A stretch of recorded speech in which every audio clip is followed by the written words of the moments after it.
So, Beshem Hashem, Naaseh Benatzliach, Shiur Torah. Ich habe beschlossen, diesen heutigen Shiur zu machen aufgrund eines aktuellen Anlasses. Und zwar sind in letzter Zeit, so wie ich mitbekommen habe, zwei deutschsprachige Juden zum Islam konvertiert. Einer aus Deutschland, einer aus Österreich ursprünglich. Und Pierre Vogel, ein bekannter islamischer Prediger aus dem Internet, hat das natürlich promoted. Und mein Ziel ist es nicht, heute den Islam anzugreifen oder ihn schlecht darzustellen. Ich habe kein Problem mit dem Islam an sich.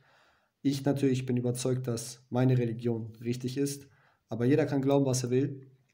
Aber ich habe ein Problem damit, wenn Juden ihre Religion verlassen, das heißt aufgrund von mangelndem Wissen, und dann noch dumme Sachen erzählen, die überhaupt nicht stimmen und das Judentum an sich schlecht darstellen, obwohl es gar nicht so ist. Und dieser Jude, der sich zumindest so nennt, hat natürlich einige Argumente gebracht, die er für überzeugend fand, und Bezrat Hashem werden wir sie uns heute anschauen. Das Video dauert 1 Stunde 15, aber ich werde natürlich nur die Teile kommentieren, die ich für nötig ansehe. Das heißt, den christlichen Teil lasse ich aus, denn da deckt sich die Überzeugung von Judentum und Islam wiederum. Deswegen braucht man das nicht zu kommentieren. Auf jeden Fall. Du hast dann angefangen, das Judentum zu praktizieren. Genau. Wie sieht das konkret aus, das Judentum zu praktizieren? Und wie hast du dich da auch weitergebildet? Es ist so, ich habe schon als Kind mich so interessiert für Bibelgeschichten, History, habe auch Filme geschaut, habe auch immer an einen Gott geglaubt, aber das war nur so, du glaubst. Und mit 28 war so ein Schicksalsschlag, wo es mir wirklich schlecht ging. Unter anderem kamen auch Panikattacken und Angstzustände dazu. Und da habe ich dann angefangen, in der Religion Zuflucht zu suchen, speziell im Judentum, weil ich ja so geboren wurde. Und ja, das hat so ausgesehen, indem man anfängt, die Gebote zu halten, zum Beispiel die Essensgebote. Man fängt an, sich koscher zu ernähren. Das ist wie im Islam halt halal. Da wollte ich noch betonen, im Islam für die Muslime ist es erlaubt, koscher zu essen, also das bezogen auf das Fleisch. Aber die Rabbiner sagen, für die Juden ist verboten, Halal-Fleisch zu essen. Was völliger Schwachsinn ist, weil es wird im Judentum wie im Islam auf dieselbe Art und Weise geschlachtet. Absolut falsch. Und von hier aus sieht man, dass diese Person hat es auf die Rabbiner abgesehen, auf die Weisen Israels, hat einen gewissen Hass entwickelt aus irgendwelchen Gründen, welche wir im Nachhinein noch erläutern werden, was das für einen Ursprung hat. Und der Unterschied zwischen Koscher und Halal ist ganz einfach. Muslime dürfen koscheres Fleisch essen laut ihrer Religion, wir dürfen aber nicht Halal-Fleisch essen, weil Halal-Fleisch nicht so geschlachtet wird wie koscheres Fleisch, ganz einfach. Es gibt beim koscheren Fleisch zigtausend mehr Regeln, und damit das Fleisch überhaupt koscher ist, muss das ein Jude schlachten, und ein Muslim ist kein Jude. Deswegen jede Art von Schlachtung, die er sowieso schlachtet, sei es auch nach der kleinsten Regel, die es gibt, und nach der Schlachtung öffnet er die Lunge des Tieres, und nach der Schlachtung wird er noch ein paar Organe überprüfen, wie das üblich ist. Und nach der Schlachtung salzt man das Fleisch ein und legt es ein und wäscht es aus und so weiter und so fort. All das, was Juden zusätzlich tun. Wenn es ein Moslem macht, ist es immer noch nicht koscher, weil die Voraussetzung ist, dass es ein Jude sein muss. Also es gibt sehr viele Gesetze bezüglich Kashrut, die es im Islam nicht gibt, was auch okay so ist. Und ein kleiner Beweis, dass Koscher und Halal nicht dasselbe ist der einfache Fakt, dass man in Deutschland nicht koscher schlachten darf, laut Gesetz. Es ist verboten. Die Shrita ist in Deutschland verboten, aber das Schlachten von Halal, also das heißt die Art, wie man ein Tier auf eine Art und Weise schlachtet, wie es für die Muslime erlaubt ist, das heißt die Halal-Schlachtung, ist in Deutschland erlaubt. Und von hier aus sehen wir, dass Halal nicht gleich koscher ist und koscher nicht gleich Halal ist. Man Das geht ist in übrigens die auch für die Muslime, die online sind, das ist übrigens auch eine Sache. Ja, also Fleisch, das koscher geschlachtet worden ist, das könnt ihr hier kaufen, weil es ist geschächtet. Das Genau. Fleisch ist geschächtet und im Namen vom Gott von Moses, a.s., also im Endeffekt von Allah subhanahu wa ta'ala. Ja, also das wollte ich nur kurz für die Muslime erwähnt haben, kurz. Genau, ja.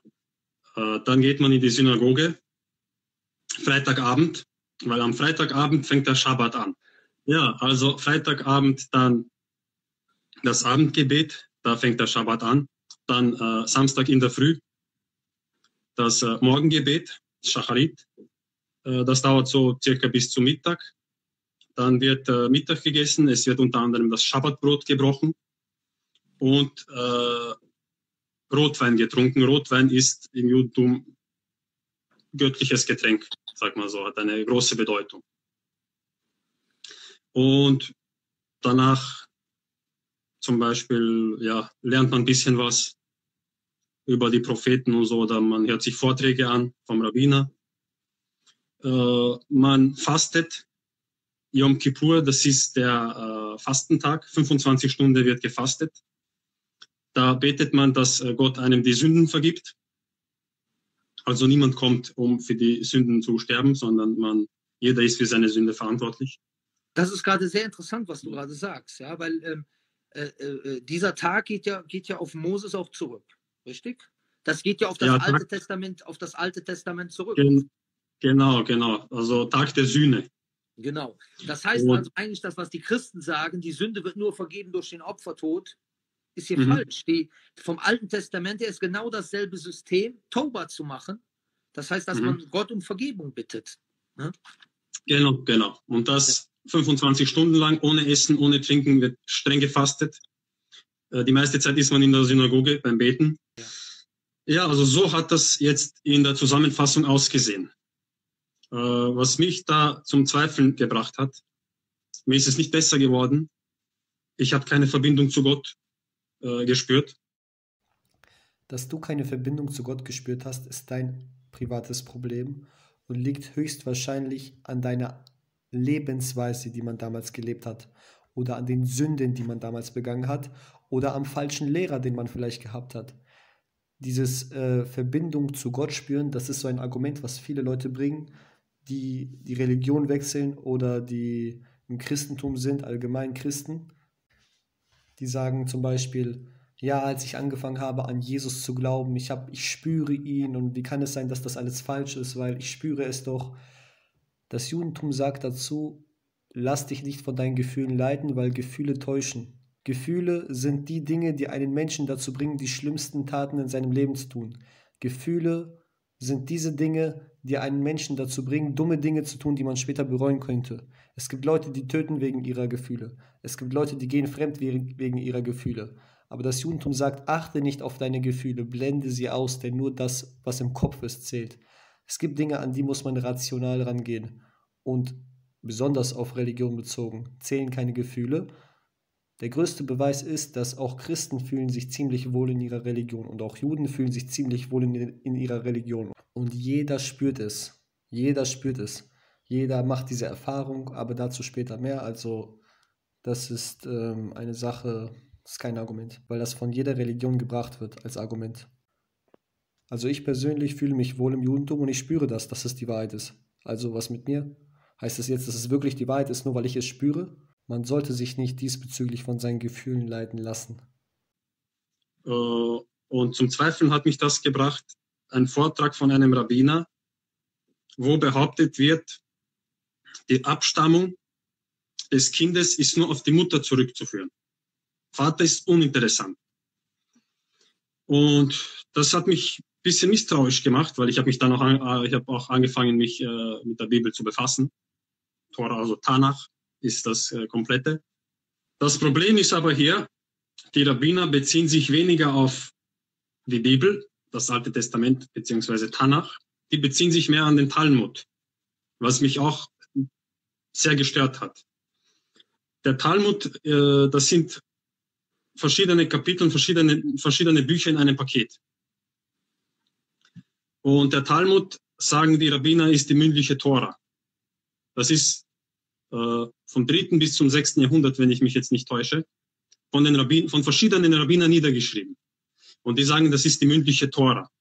Was nicht so ganz stimmt, weil jeder von diesen Rabbinern hat dann seinen Senf ein bisschen dazugegeben. Und da stehen auch abscheuliche Sachen drin. Und der Rabbiner hat sich an den Talmud festgehalten, dass die Abstammung nicht vom Vater zurückzusetzen ist, sondern auf die Mutter. Dann habe ich ihn unter 4 Augen genommen zum Reden. Und dann habe ich gesagt, da bin ich ein bisschen verwirrt, weil im 3. Buch Moses, 24, Kapitel 24, Vers 10 bis 11, steht Folgendes. Dann habe ich ihm das vorgelesen, jetzt, was ich dir vorlesen werde. Und der Sohn einer israelitischen Frau. Sein Vater war Ägypter. Und der Sohn der israelitischen Frau und ein Mann Israels strebten zusammen im Lager. Und der Sohn der israelitischen Frau lästerte und fluchte. Da wird 3-mal erwähnt, Sohn der israelitischen Frau. Was sagt uns das? Das sagt uns, dass der Sohn nicht als Israelit identifiziert wird, weil sein Vater Ägypter war. Ja. So, der Rabbiner hält sich an den Talmud.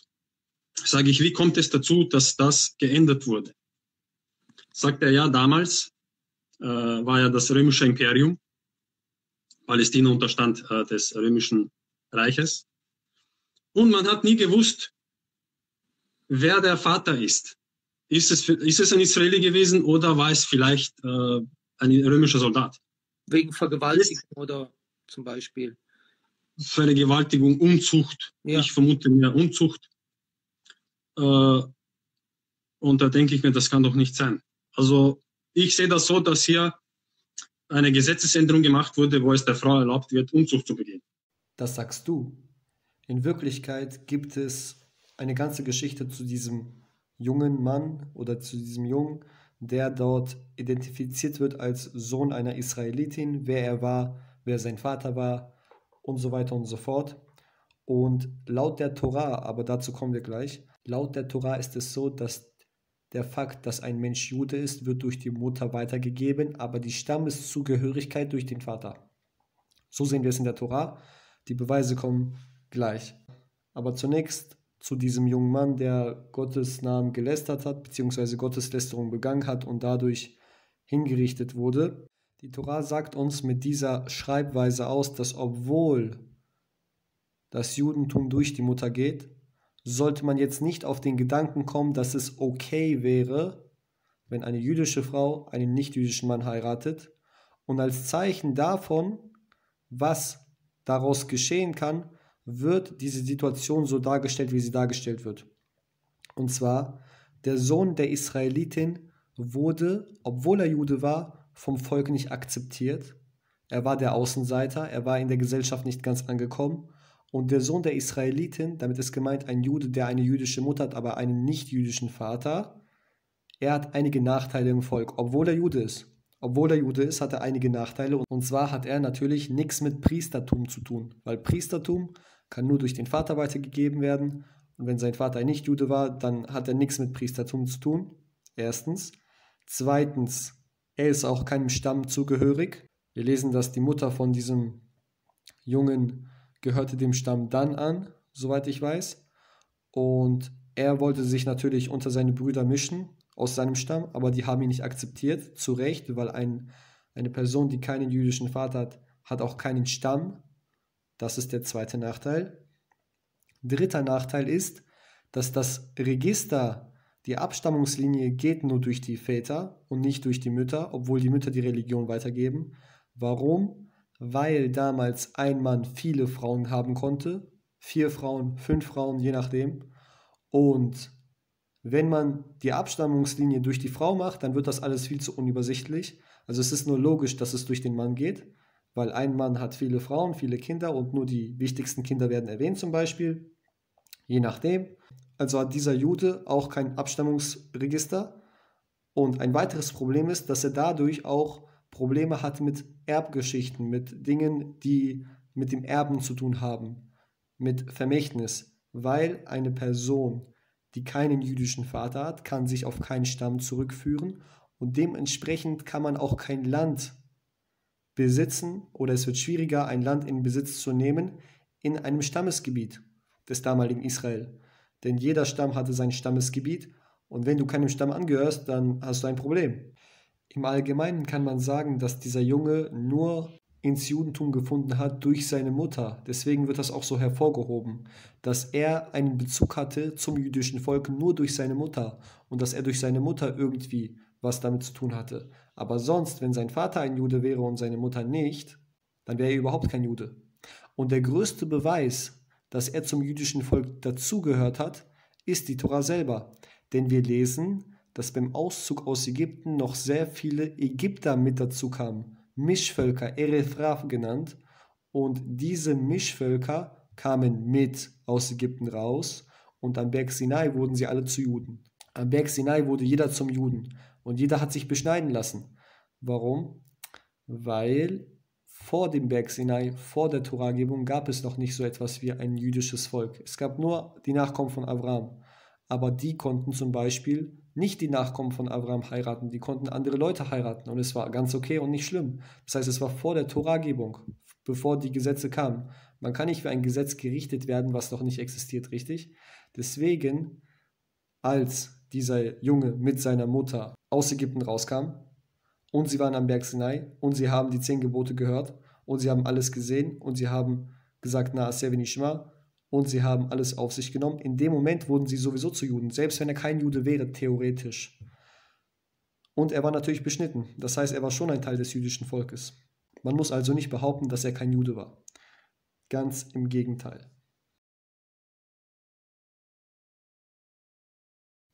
Das kann wirklich nicht sein, weil ein orthodoxer Rabbiner so etwas niemals behaupten würde, weil die Abstammungslinie wirklich von der Tora aus auf die Mutter zurückzuführen ist. Und dass es von Rom übernommen wurde, dass es im Römischen Reich irgendwie so angebracht war oder dass man es extra durch Unzucht so geändert hatte, da gibt es viele Theorien, aber nichts lässt sich davon beweisen. Und ich weiß ehrlich nicht, von wo man das ableitet, weil ich habe ziemlich lange recherchiert, aber irgendwie nichts gefunden. Wenn irgendjemand was dazu hat, soll er mir das gerne schicken. Aber jetzt zum Thema, von wo können wir wissen, dass das Judentum durch die Mutter weitergegeben wird? Wo steht das in der Tora? Woher soll ich das wissen? Was ist der Beweis? Und zwar gehen wir erstmal Step by Step. Wir finden in der Tora, im Tanach, im Alten Testament, eine Stelle im Buch Esra, Kapitel 10, Vers 3. Dort geht es um die Priester des Tempels, angeführt von Esra, dem Schreiber. Und Esra, der Schreiber, er bemerkt etwas, als er wieder nach Jerusalem kommt. Und er sieht, dass sehr viele Juden haben nicht-jüdische Frauen, einheimische nicht-jüdische Frauen und Kinder mit denen. Und als Reaktion darauf gibt er einen Befehl und sagt, dass jeder jüdische Mann muss sich von seiner nicht-jüdischen Frau trennen und sie gemeinsam mit den Kindern wegschicken zu dem Ort, wo sie hergekommen ist, zu ihrem Volk. Jetzt stellt sich eine Frage. Wenn das Judentum durch den Vater weitergehen würde, dann wären die Kinder aus dieser Beziehung auch Juden. Und wenn die wirklich Juden wären, dann wäre es eine Katastrophe, sie wieder zurückzuschicken zu dem götzendienerischen Volk, damit sie dort aufwachsen wie Goim und werden zu Goim. Das macht natürlich keinen Sinn, aber dennoch hat Esra befohlen, sie wegzuschicken. Warum? Weil weder die Frauen noch deren Kinder Juden waren und weil Judentum durch Mutter geht und nicht durch Vater. Das war vor 2500 Jahren. Das heißt, hier sehen wir eine Zeit vor dem Talmud, wo das schon drinne war im jüdischen Volk. Weiter geht's. Vor 3300 Jahren, das war zur Zeit der Toragebung, finden wir das Verbot von Mischehen im 5. Buch Moses, Kapitel 7, Vers 3. Und im 5. Buch Moses, Kapitel 7, Vers 3, gibt es noch eine andere, sehr interessante Stelle, die uns verrät, dass das Judentum nach der Mutter geht. Was ist das für eine Stelle? Dort steht in Sefer Dvarim 7, Vers 3. Dort steht, weder sollst du mit ihnen heiraten, deine Tochter sollst du seinem Sohn nicht geben, noch sollst du seine Tochter deinem Sohn geben. Das heißt, hier gibt es das Verbot allgemein des Heiratens von fremden Völkern. In Vers 4 wird jetzt alles Interessante, denn dort steht, denn er wird deinen Sohn davon abhalten, mir zu folgen, damit sie anderen Göttern dienen. So wird der Zorn Gottes gegen dich entfacht und er wird dich schnell vernichten. So. Und hier wird es interessant. Vers 3 berichtet von dem Verbot von Mischehen. Vers 4 sagt uns, denn er wird deinen Sohn davon abhalten. Wer ist er? Geht es hier um Schwule oder wer? Wir haben davor gesagt, dass man soll nicht seine Tochter einem Nichtjuden geben oder seinen Sohn einer Nichtjüdin. Und hier steht in Vers 4, denn er wird deinen Sohn davon abhalten, mir zu folgen, damit sie anderen Göttern dienen. Wer ist er? Dieser er ist in diesem Fall der nichtjüdische Schwiegersohn. Der nichtjüdische Schwiegersohn wird deinen Sohn davon abhalten, Gott zu folgen. Wer ist dein Sohn? Das ist nicht dein physischer Sohn, das ist dein Enkelsohn. Denn wir lesen in der Tora im ersten Buch Moses 31,43, dass die Großväter ihre Enkel auch Kinder nennen. Zum Beispiel sagte Laban zu dem ganzen Haus von Jakob, die Frauen sind meine Töchter, die Töchter sind meine Töchter und deine Kinder sind meine Kinder, obwohl das seine Enkelkinder waren. Davon sehen wir, dass auch die Enkelkinder werden Kinder genannt. Also sagt der Vers aus, denn dein Schwiegersohn wird deinen Enkel davon abhalten, mir zu folgen. Warum wird der Schwiegersohn den Enkel davon abhalten? Wenn der Enkel wirklich der Sohn einer jüdischen Tochter ist, das heißt meiner jüdischen Tochter zum Beispiel, dann ist er ein Jude. Dann besteht die Möglichkeit, dass der Schwiegersohn, der nicht jüdische Schwiegersohn, ihn vom Judentum abhalten kann.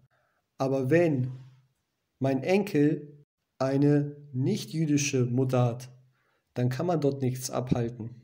Ich hoffe, das war verständlich. Das heißt, wenn ein Junge eine jüdische Mutter hat, dann wird sein nicht-jüdischer Vater ihn versuchen abzuhalten vom Judentum. Aber wenn er einen nicht-jüdischen Vater hat, dann ist er von Anfang an kein Jude. Dann gibt es nichts davon abzuhalten. Das war vor 3300 Jahren. Damals gab es auch noch kein Talmud, es gab nur die mündliche Überlieferung, die noch nicht verschriftlicht war. Weiter geht's. Vor 3700 Jahren, das war zur Zeit von Abraham. Bei Abraham lesen wir im ersten Buch Moses, Kapitel 21, Vers 10, dass Yitzchak, der Sohn von Abraham, beschrieben wird, aber Ishmael, also Ismael, der Vorfahre der Araber, er wird genannt Sohn der Magd. Er wird nicht mal Abrahams Sohn genannt. Und von hier aus sehen wir, dass das wiederum geht nach der Mutter. Sarah, die Frau von Abraham, war genauso eine Hebräerin wie er. Der Sohn Ismael ist der Sohn der Ägypterin und Yitzchak ist der Sohn der Hebräerin. Auch von hier, Yitzchak war der Erbe, was die Muslime natürlich bestreiten. Und es ging nach der Mutter. Die Mutter war bei Ismael Ägypterin, die Mutter bei Yitzchak war Hebräerin und Yitzchak war der auserwählte Sohn. Und der eigentliche Sohn von Abraham, der eigentliche Nachkomme. Wie das die Tora schildert. Von hier aus sehen wir auch, dass es nach der Mutter geht. Krass, im Alten bist ja voll der Fuchsommer. Ja. Und grundsätzlich gibt es immer zwei Arten von Menschen, die versuchen, diese Taktik mit den Römern, das was vorhin angesprochen wurde, durchzusetzen. Das sind entweder Leute, die keine Juden sind, weil ihre Mutter nicht jüdisch ist und sie möchten unbedingt zum jüdischen Volk dazugehören, aber sie wollen auf gar keinen Fall konvertieren und halten das für unnötig und so weiter und so fort. Und danach sagen sie, das war doch nicht immer so. Damit wollen sie sich selber ins jüdische Volk integrieren und sagen nach dem Motto, dass sie in Wirklichkeit Juden sind. Oder die zweite Version, und leider passiert das öfter, dass es Männer gibt, die einfach nicht jüdische Frauen haben und nicht jüdische Kinder haben und sie wollen ihre Taten rechtfertigen, indem sie sagen, dass, ja, das war doch nicht immer so, das war früher nach dem Vater, das wurde geändert und so weiter und so fort, was alles Palaver ist. Ich habe das so oft schon gesehen, dass genau diese Leute dieses Argument benutzen, weil das ihr eigener Rückhalt ist, weil sie einfach nicht einsehen wollen, dass sie in einer Sünde leben, dass sie falsch leben, dass das, was sie tun, nicht richtig ist und weil sie einfach nicht einsehen wollen, dass ihre Familienmitglieder konvertieren müssen und dass es so nicht weitergehen kann. Im Buch Jeremia 8, Vers 9 wird schon von der Gesetzesänderung gewarnt. Da wird gewarnt. Da heißt es, die Weisen müssen gefangen werden. Wer sind die Weisen? Die falsche Lehre, predigen und niederschreiben. Denn was können sie Weises lehren, wenn sie des Herrn Wort verwerfen? Das muss man sich mal vorstellen. Wer sind die Weisen? Die Rabbiner. Die Pharisäer, die Rabbiner. Also der ist echt brutal, dieser Vers. Ne? Ja. Wahnsinn. Von wo können wir wissen, dass diese Person nicht die Wahrheit spricht? Ganz einfach, weil wenn man sieht, dass diese Person schon aus einer falschen Übersetzung zitiert, was will man dann schon erwarten? Jeremia 8, Vers 8 spricht nicht über die Verfälschung der Tora. Jeremia 8, Vers 8 spricht etwas ganz anderes an.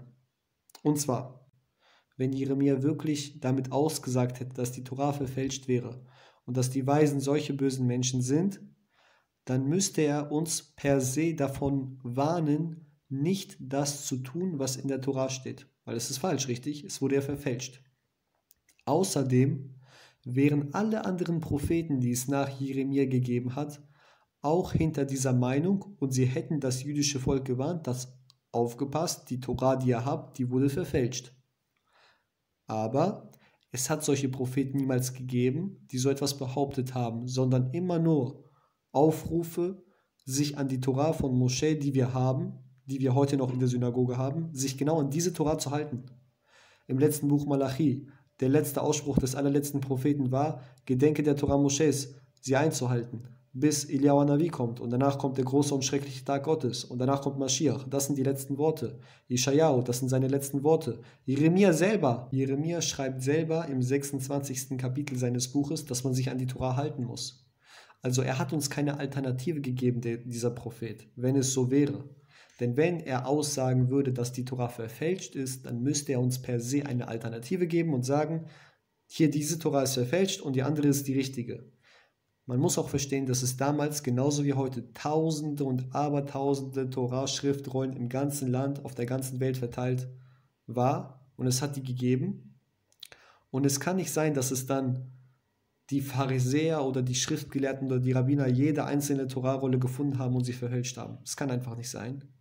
Und wenn es so wäre, dann hätte es ja richtige und falsche gegeben. Und wenn es so wäre, dann müsste der Prophet Jeremia aussagen, welche richtig ist und welche nicht, weil er ist der Prophet, er weiß, welche die richtige ist. Aber das alles findet sich nicht in seinem Buch, sondern nur dieser eine Satz.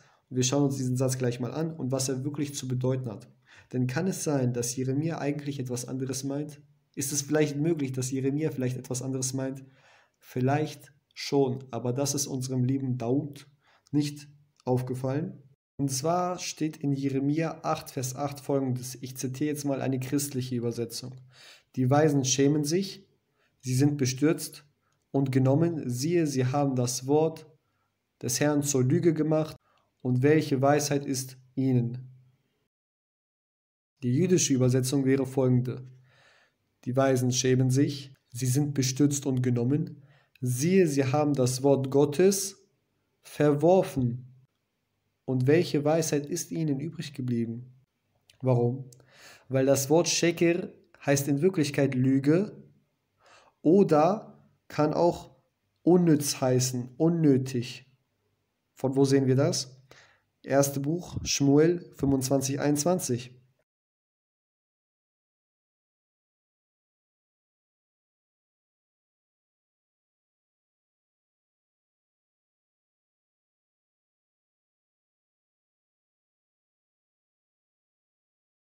Und es passt viel mehr zu sagen, dass die Weisen der damaligen Zeit die Böse waren. Es waren weise Leute, die aber nicht das getan haben, was sie gelehrt haben. Sie haben viel gewusst, sie haben es aber nicht in die Tat umgesetzt.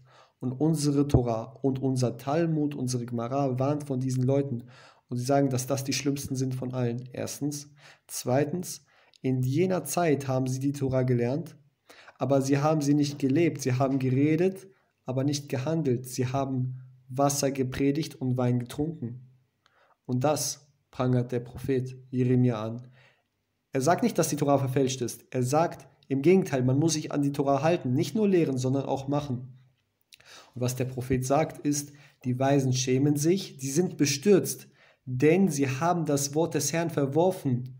Und welche Weisheit ist ihnen? Das heißt, die Weisheit, ihre Weisheit ist unnötig. Warum? Sie haben das Wort des Herrn verworfen.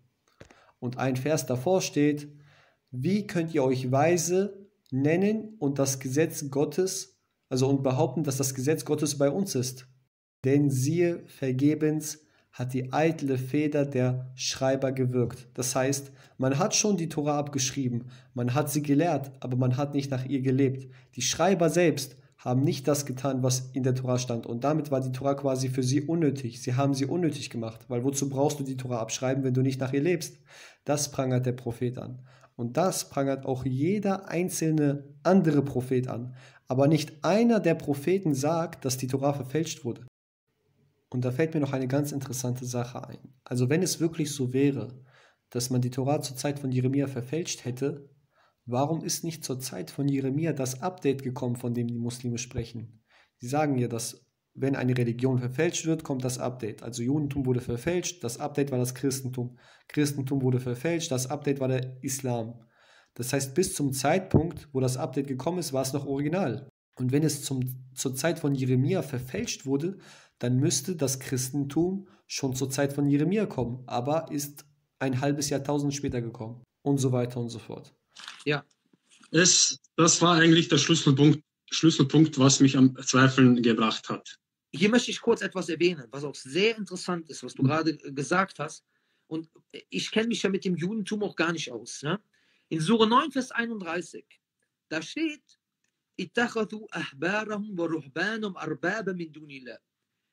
da werden die Juden und die Christen kritisiert.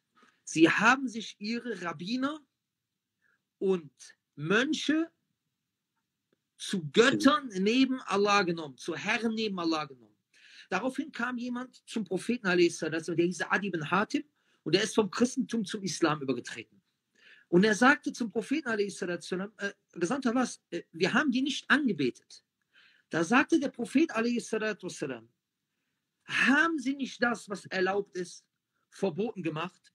Und haben sie nicht das, was verboten ist, erlaubt gemacht? Da sagte er ja. Dann sagt er, dies ist euer Gottesdienst ihnen gegenüber. Damit habt ihr sie angebetet, da ihr das akzeptiert habt.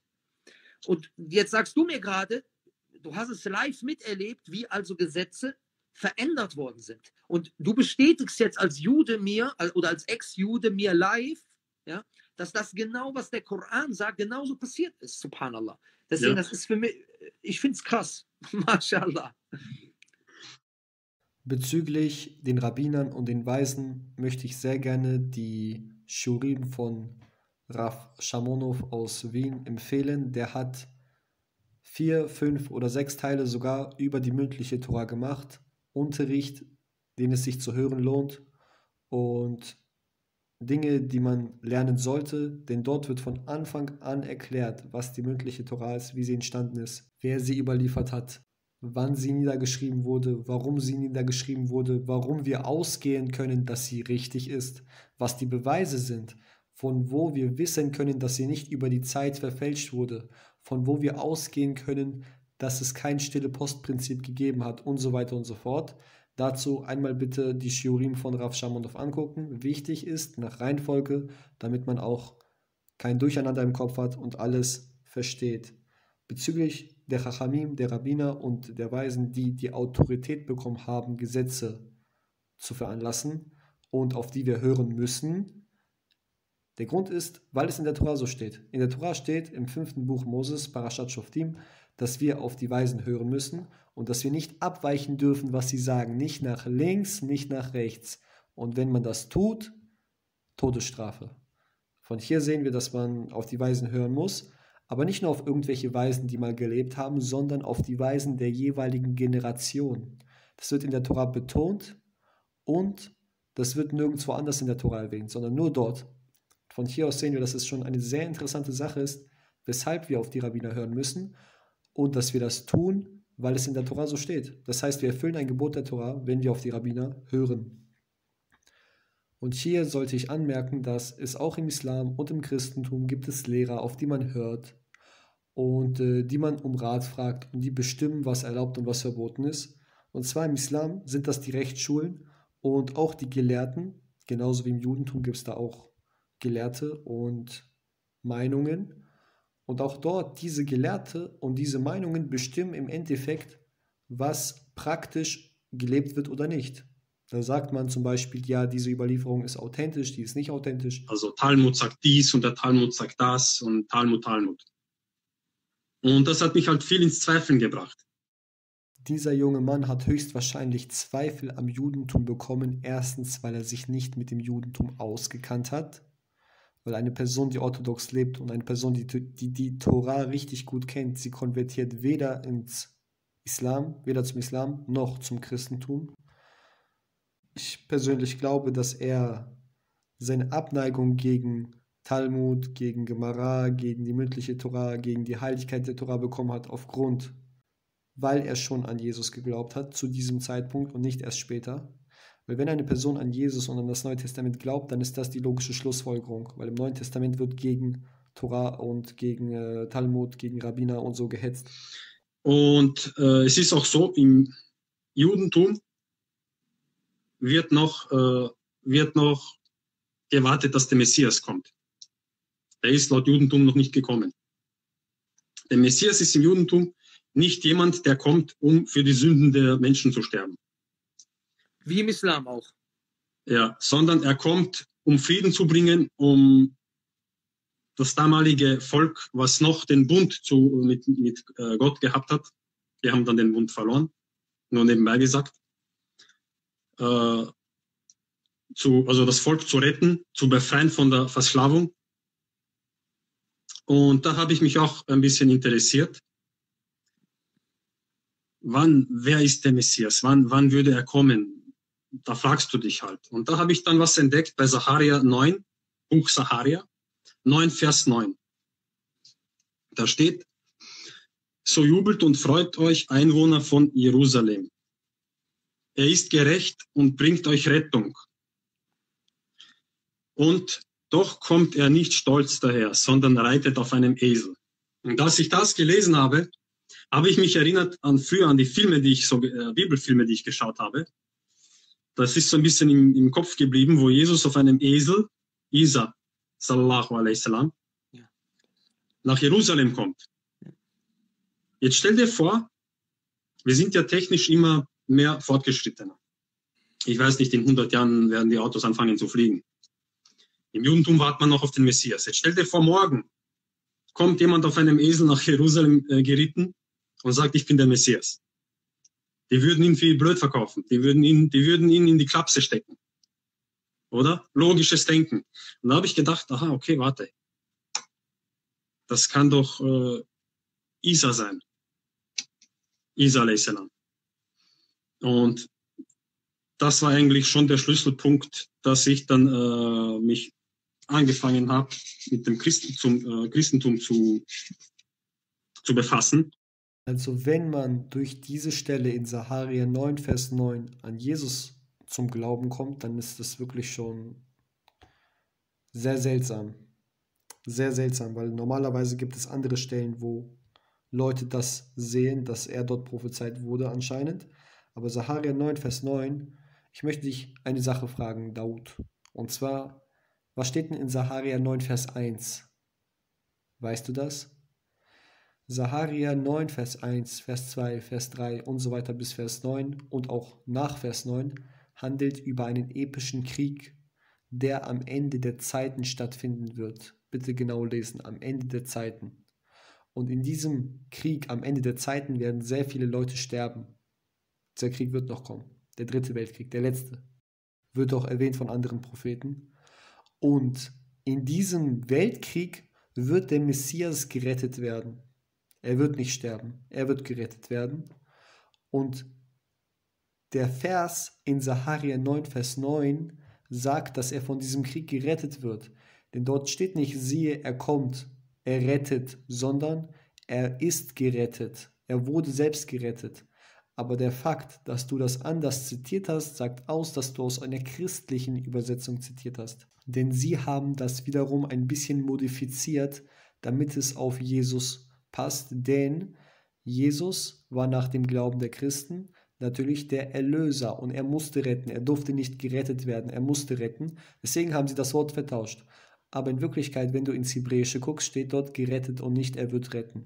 Maschiach wird selber gerettet werden in diesem Krieg. Das heißt, er wird nicht zu Schaden kommen. Und dann, wenn der Krieg schlussendlich endet, wird er auf einem Esel nach Jerusalem einmarschieren. Und das hat mehrere Bedeutungen. Der Esel, der symbolisiert eigentlich die Bescheidenheit. Das ist kein Ferrari, okay? Das ist ein Esel. Zum Zweiten, wenn du in Jerusalem schon mal gewesen bist, dann wirst du sehen, es gibt bis auf den heutigen Tag dort Esel und Kamele, auf denen die Menschen reiten. Das ist nichts Sonderbares. Das sieht man besonders in der Altstadt.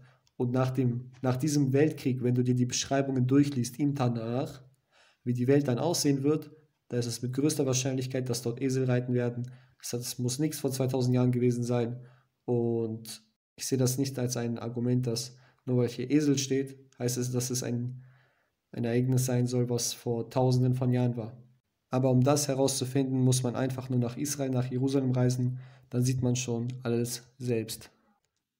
Und da habe ich angefangen, mich mit der Kirche zu beschäftigen und der christlichen Bibel, dem Neuen Testament.